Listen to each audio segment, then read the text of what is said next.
Navigating adulthood friendship. You agree with me that childhood friendship and adulthood friendship are not the same thing. I mean, there are similarities, but they're not the same at all. And navigating adulthood friendship is a whole deep experience. And today we're going to be talking about navigating adulthood friendship. Okay. And it's going to be a long video, so I would want you to stay with me to the very end. I've written out a couple of things so that there's a smooth flow in the movement of this conversation. Also, I'm going to talk about how friendship changed from childhood to adulthood. I mean, I feel like in childhood, our friends are chosen for us. I mean, you know them in church, you know them in school, they are your neighbors, and then for that reason, they're your friends. You hear mom talk about somebody and say, Labaja is so and so person's friend, or this person is so and so person's friend. Like, oh, have you spoken to your friend today? Have you seen your friend today? All of that. That's what friendship was for us in childhood. It wasn't necessarily you deciding by yourself based on your experience or your knowledge of this person to make this person your friend. Okay, that's what childhood friendship was. But as we grow older and we get into adulthood, in fact, from teenagehood, actually, you start experiencing human beings for who they really are. And based on your knowledge of them, based on your likeness and your attraction to them, you can decide to have this person in your corner for the long run. Okay. And also, what's friendship basically? Friendship is a relationship of a relationship that you can rely on. Friendship is a relationship that encourage communication, that encourage togetherness, that encourage a certain kind of bonds that is very unexplainable. Friendship is a close and supportive relationship between two individuals who share mutual interests, value, and affection. Today we're going to be talking about navigating friendship in adulthood. Truth is, friendship as in childhood is a lot different from friendship in adulthood, and sometimes people forget that fact. Sometimes people are not in the know of that reality. Let's talk about the evolving of friendship from childhood to adulthood. Now, in childhood, it seemed like our parents and like older siblings and family members chose our friends for us. I mean, it's really from them saying that, BC, Tiwa is your friend because Tiwa and you go to the same school, Tiwa and you are in the same class, Tiwa and you are in the same church, all of that. It was not about you. It wasn't you that decided by yourself. Let's assume that you're BC. But it wasn't you that decided by yourself that you wanted Tiwa as your friend, right? But as we grow older, we get to the point where we realize ourselves as humans and then realize other people around us. We're able to see if our goals align, if our values align, if people are on the same page, because if people add value to our life or take value away from us, and then we can decide if these people are worthy to bear the title friend. Okay.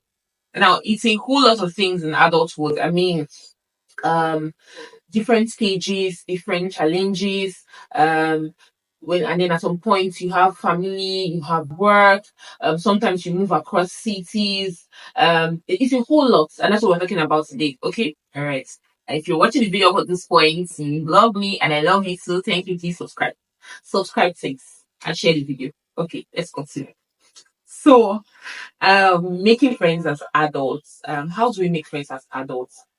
Like I said earlier on, you need to understand who you are as an individual. That's the way that you make friendship that will last the test of time to get. I mean, not every Jack, Jim and Jerry are worthy to be called your friends, okay? When you know who you are, you can now be able to filter and see people that share the same value with you, and then you can work your way into being friends with them. And that's by like a strategic actually, being in the same space, being in the same space, just being there. The truth is sometimes those friendships will not work. Sometimes the people may not love you back or like you back, and that's okay. You will find your people. You definitely will find your people, okay? Um you have to like probably sometimes people find their friends on like social media. Some people find their friends in church. You cannot be well. You can be in your house and make friends online, but if you want to make like physical friends that you are going to be seeing, you have to like go out. Okay, like wear your shoe, wear clothes, go out.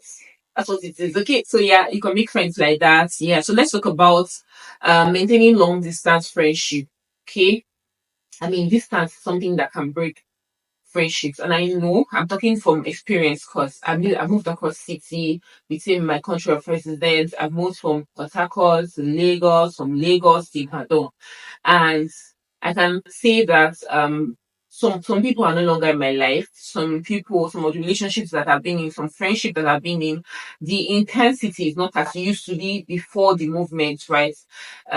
So like that's the reality that you have to live in as adults. In adulthood, most times you have to move across cities. It could be for work, it could be for health reason, it could be for one thing or the other. Sha. You know, the movement sometimes is inevitable, but you need your friendships to survive. That's the truth. And so you have to find a way to make it work. And one of the key ways to do that is communication. Communication. Talk about how you feel. I mean, I remember when I first moved to Lagos, one of my friends sent me Women's Spirit. I was so happy. I mean, it was the intentionality. And we're still friends today. I remember that I next go to Port for something and she hosted me. I mean, if we're not friends anymore, we're not talking anymore, she probably will not be able to do that. And one of the things that has kept us is communication, like constant checkup. I mean, we have apps like Google Calendar and the rest, so they put it down there that, oh, I need to call this person. I need to text this person. Sometimes it's not a big deal. It could just be, hello, so and so. I thought about you and I wanted to check up on you, how you doing. You know, that's how it works basically. And I don't want you to feel pressured. It's not one-sided, you get. So if at some point you feel like, oh, you're the one checking up on everybody and you're sacked out, you probably need to take a step back. Take, let's just say a step. Take a step back. Sorry. Take a step back and, you know, examine yourself. Are you doing this out of like desperation, out of like loneliness? You know, why, or do you just sincerely, genuinely love these people and you just wanted to know that you care about them and all of that? You get, you know, so that you're doing it from a good place. And then you wait and you just watch your seed grow. The truth is some people will reciprocate that communication, some people will not, and that's okay. We move on. Okay. So we talked about how that childhood friendship is different from adulthood and how that, you know, there's the whole change. Because like, in adulthood you get to choose your people by yourself. And then we talked about how to make friends adulthood, you know, putting yourself in strategic positions and places, joining different groups, being active, you know, don't just be by yourself in your house and just expect that a miracle will happen. Miracles do happen though, but the most of the time you have to do the work. Okay, and then talk about maintaining long distance relationship. And one of the fuels, the major fuel for that is communication and understanding. Bearing in mind, give people grace. I mean, you are dealing with adulthood, they know how it is for you. So you should also believe that somebody else is passing through something similar that you're passing through as well. To get if you expect a level of grace, then you learn to give it out as well. I mean, that's the key that I function with and it has helped me a whole lot. Then navigating conflicts. Okay, how do you navigate conflicts in friendship, adulthood friendship? I mean, conflicts are something that sometimes are inevitable. They will happen. You would have to introspect, ask yourself, you know, what parts did I play in this thing getting us here? You know, be truthful to yourself. I think most times people are not sincere with themselves. They don't tell themselves the truth. Tell yourself the truth. Oh, I hurt this person. Oh, I did not do right by this person. Oh, I did not do this. You get. And then from a place of advantage, from a place of understanding and knowledge of what has happened between both of you, you can now communicate. And in communication is a two-way thing. There's a talking and there is a hearing. You know, they're listening to understand, not listening to reply. Okay, because most times people listening to reply, they're listening to understand the person's position, and the person is listening to understand your position, and the both of you can come to a conclusion. You get, and that conclusion doesn't necessarily mean that the friendship is moving forward. Sometimes it could mean that okay, we've both served our time together, it's been good while you lasted, let's move on. Or it could be that oh, this friendship means a whole lot to me, and I'm willing to put into work to make it work. Okay, so yeah, that's a way to like navigate conflicts in adults. Be sincere with yourself in adulthood. Be sincere with yourself. What we're going to talk about is the importance of boundaries. Setting healthy limits and boundaries. I mean, sometimes you don't want to share stuff. God forbid. Let's assume that you're married and you're having difficulties in giving birth, and then you have a friend that is constantly, sometimes they do this thing out of a place of care, not because they're just trying to like spite you, right? But it's important that you know when to keep quiet. You know when to observe from a distance. You know when to pray for the person. You know when to intercede for the person, not necessarily be in the person's front or the person's face. Okay, so we really need to learn this. And like I said, as you're expecting a level of grace from people, you should also learn to give that level of grace back as well. Know when to just watch and just observe and wait until they are willing to tell you. Do you get? I mean, I have seen, for adults, I know one of the major things that happens is marriage, right? You find the love of your life and you get married. And for some people, that's where some friendships break. And because, people don't know their boundaries, they expect so much, and then they expect so much or they give so little, one of the two. You get, so maybe you're expecting that the person is telling you everything part time, or you're not there enough for the person. You get, these are the things that can bring like issues in adulthood friendship.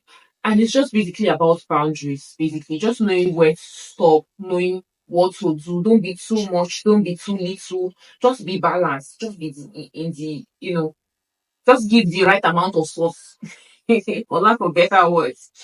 I think that for adulthood friendship, you need a lot of wisdom. You need wisdom part time to know, the right things to say and when to say it, and when people need you. Because sometimes your friends just need you to just listen to them, to just hear them out. Sometimes they don't want you to. Sometimes they just want you to just intercede for them and not necessarily like say it to them to their face.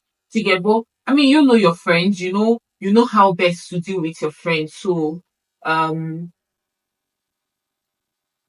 take your time to like look at it critically and deal with them the way that that they deserve to be treated, and which is good, I believe, and the way you want to be treated as well. Okay, and then another thing again is prioritizing friendships. Okay, so I'll talk about it from two angles. There's a part where you meet other people and then some other relationships are suffering. Do you get? Let's say I have these very close friends and then I meet another person, and let's just say because we're in the same city or because we work at the same place, we get to see each other a whole lot, you know. I'm now putting that person in front, like showing that person off, and then the other person is feeling left out. I think it all boils down to communication. Do you get? So you're feeling left out, talk about it that see, I'm happy for you that you're happy, but this is how I feel. Do you get? And you, like I said before, listening to understand, don't listen to reply or listening to defend yourself. Look at it critically. I mean, it's okay not to give an answer at the time that conversation is happening.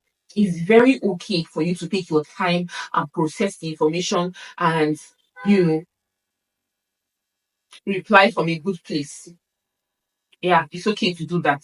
So you need to learn how to like prioritize your relationship. Like this person has done so much for you and you value this relationship and all. This other person is coming. I mean, they're good, but you have a long way to go. This person has a track record, and you don't want to lose out on this relationship just because you are trying to prioritize the other one. That's where balance comes in. I just hope I'm making sense to you.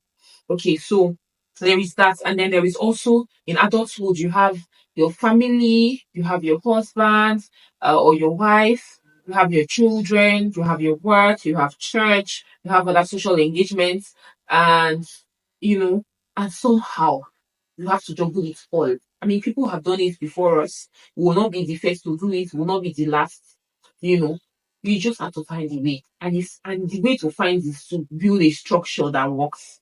Do you get really structure that works? Like I said earlier on, maybe you put it on your Google calendar, put it somewhere, remind yourself that, oh, I've not called this person in a while. If somebody drop what I do, what makes it easy for me is, somebody drops in my heart or in my spirit that morning, I send a message, hello, good morning, how are you doing? I just want to check up on you. And that's it. That's enough. Do you get? Now, when the person reached out, now you can now need to, oh, let's talk about so and so time, and then you talk and you catch up. If you're not going to live here, oh sorry, if you're not going to you're going to leave this video with anything, it is communication, balance, and giving grace. I mean, if you're not living with all the things I've been saying since, don't forget those three: communication, balance, and giving grace. Giving that's the cocoa, that's the keys to maintaining and navigating friendship in adulthood. Okay, so I'm going to ask myself a few questions and I'm going to be answering them, seeing that I do not have a partner on this particular video that I'm doing right now. Okay, so I'm going to assume questions that you most likely want to ask me and I will answer them. And the first on my list is, what quality makes a good friend? Mm, I think that they're like the basics, and then they're the other ones that you choose by yourself. Because some of them are relative. They're like person specific. Do you get? I mean, you know what you really want in a friend. Some people, they want good quality of a friend could be someone that listens. For some people, it's someone that advises. For some people, it's someone that is hands on. That is always willing to come through. I'm hungry, you cook for me. I'm doing this, you do that, okay? But basically, if you ask me what quality makes a good friend, it's someone that we share the same value system and someone that I know has my best interest at heart. I think that's what makes quality of a good friend for me. To get and I am so blessed actually. I have good people in my life. But yeah, that's it. Someone that we share the same value, someone that has my good interest at heart, and someone that loves me, and I love the person back, because it has to be balanced. I know that some people that actually like care about me, I love me, but I don't feel the same way about them, and I will not be able to give them what they deserve. That's not like this. That's yeah. So second thing is, how do you prioritize friendship in your busy life? I've said it now. It's by planning, strategy. Put it in your calendar, write down in your notes, paste it somewhere in the house. I will call Abaja today, I will text Abaja today, and actually do it. It's one thing, some people stubborn. Hey! As in stubbornness. If you've already written it, want to do it. I will do it tomorrow. I'll do it tomorrow. Before you know it, 1 month, 2 months, 3 months. Person that plants corn has grown. They've not called. They've not texted. Hmm? That's not how they should do life. That's not how they should do life. The third one is, what's the most challenging part of adulthood friendship? Hmm. I think is I think it's the fact that you don't get to see people as much as you want to. Yeah, for me, I think that is it. I mean, I can't believe that it's been 4 years since I saw my big sis. 4 good years. I mean, and time just moves too fast. You just put my hand, open it, and 4 years had passed, right? And I mean, there are a lot of other relationships in my life that I've not seen for like 3 years, 5 years. Maybe we talk over the phone, but that's just it. So I think for me, it's the distance that's the major thing. I mean, sometimes I plan that I want to attend the wedding or I want to attend a child education or something, and then my 9 to 5 doesn't allow me, or something just comes up, or life just happens in between. And before you know it, a month has passed, a year, and that's it. So for me, I think one of the toughest parts of navigating adulthood friendship is the distance and you know the years before you get to see each other again. So the next question is, yes, how do you handle conflict or disagreement with friends? I start talking to them. That they like. Well, not entirely. Um, I take a step backward and I introspect. I look at myself and see where I must have done something wrong to make that happen. And then when I look at it and I see that I'm not the one at fault, I give myself peace. And when I see that I'm the one at fault, I reach out to them and apologize and find a way to make it work.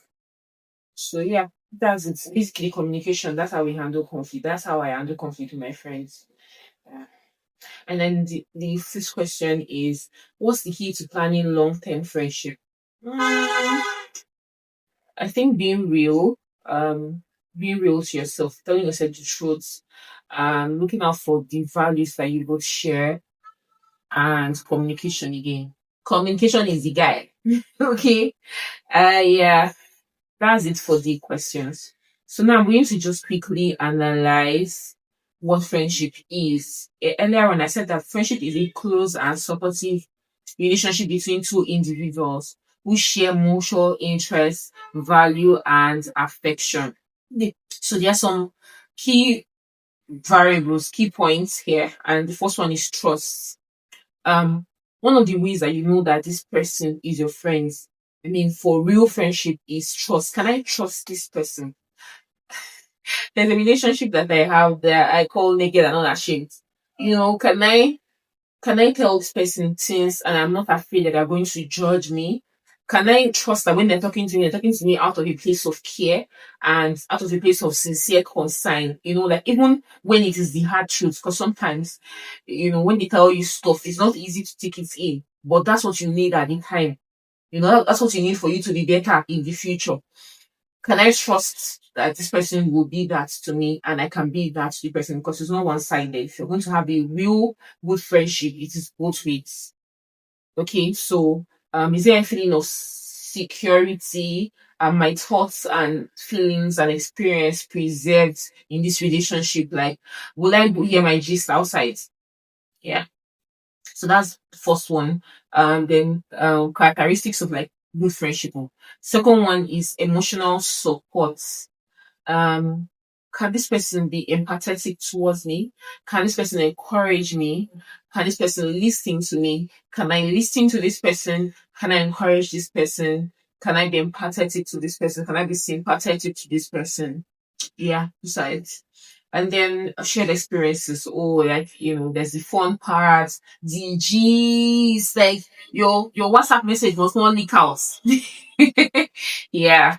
Shared experiences, you can look back at things that you both have experienced. Even for people that, have not gotten to meet themselves in the same physical space, maybe you met online.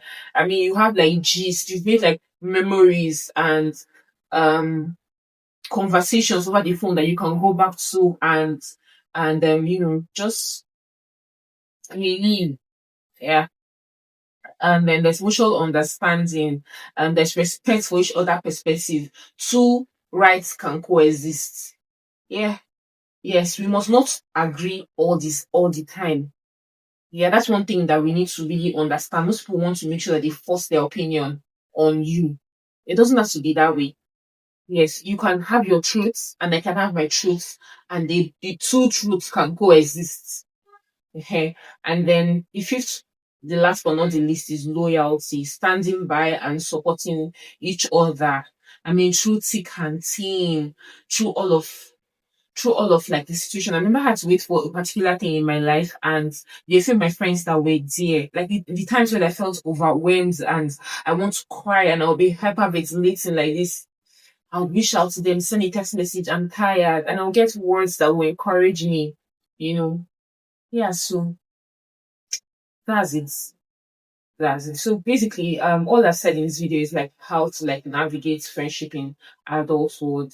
I had a good time sharing this, and if it's something that you like to hear again, I probably could do a part two of this. For now, let's work with what we've heard. I hope you have a wonderful time, and thank you for watching this video. Yeah, please subscribe and come back. There are more stuff where this came from. Thank you. Bye, and may our friendship blossom. I